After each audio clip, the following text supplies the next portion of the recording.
প্রথমেই অ্যাপটিতে প্রবেশ করব। অ্যাপটিতে করার পরে এই যে ডটটা আছে ওইটাকে চালু করে দেব। চালু করার পরে এখান থেকে দ্বিতীয় অপশনটাতে ক্লিক করব। দ্বিতীয় অপশন থেকে এখানে এই যে পাসওয়ার্ডটা আছে এটা কপি করব। কপি করার পরে আমরা তৃতীয় স্টেপে যাব। তৃতীয় স্টেপে যাওয়ার পরে এই যে ওপেন সেটিং এটাতে যাব। তারপরে এখানে প্রাইভেট ডিএনএস যেটা ওইটাতে যাব। ওইটাতে প্রাইভেট ডিএনএসে যাওয়ার পরে আমরা এখানে প্রাইভেট ডিএনএস প্রোভাইডার হোস্ট নেমে ক্লিক করব। তারপরে ইন্টার ডিএনএস ওই যেটা পাসওয়ার্ডটা ওই পাসওয়ার্ড কপি করে পেস্ট করে দেব। তারপর সেভ দিব। সেভ দেওয়ার পর আমাদের কিছুক্ষণ পর আমরা সাকসেসফুলি মেসেজ পাবো।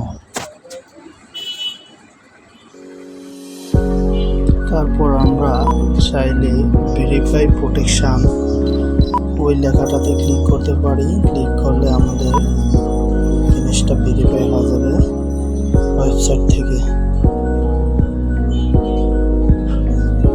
তারপর আমরা বাইরে চলে আসতে পারবো। বাইরে চলে